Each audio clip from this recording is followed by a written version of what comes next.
كان ان شاء الله ارسم معاكم الفازة بالشكل ده. وان شاء الله تعجبكم. انا منتهى انتوا برضه بالالوان دي، ممكن تلاقوا اي الوان انتوا حابينها. وكمان عملت الفازة بشكل جديد. وانا بشكر المس ندى عشان عرفتني رسم الفازة، وعرفتني رسومات تانية كتير ان شاء الله هعملكم عنها فيديو. وان شاء الله المس ندى تجيب الفيديو يعجبها. وتعملوا لايك وسبسكرايب، ويلا بينا على الفيديو.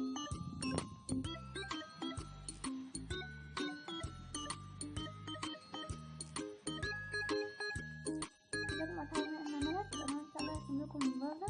فازة ورد سهلة جدا وبسيطة، وتعلمتها من المس ندى. والنهارده ان شاء الله هنرسم الطريقة.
دلوقتي يا اصحابي هنعمل وردة شكل تاني. وسهل خالص.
وكده اصحابها لونها معاكم.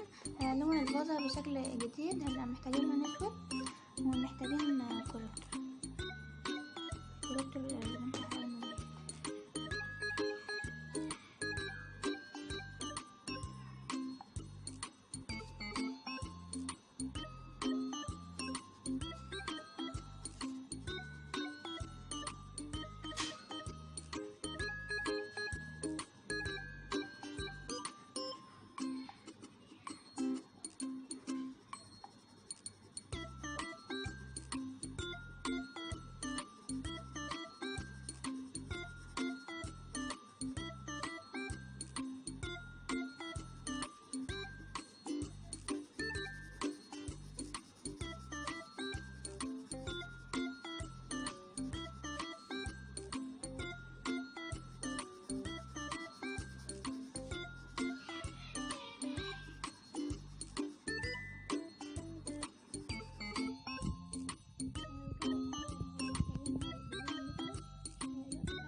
خلاص معاكم الفازة.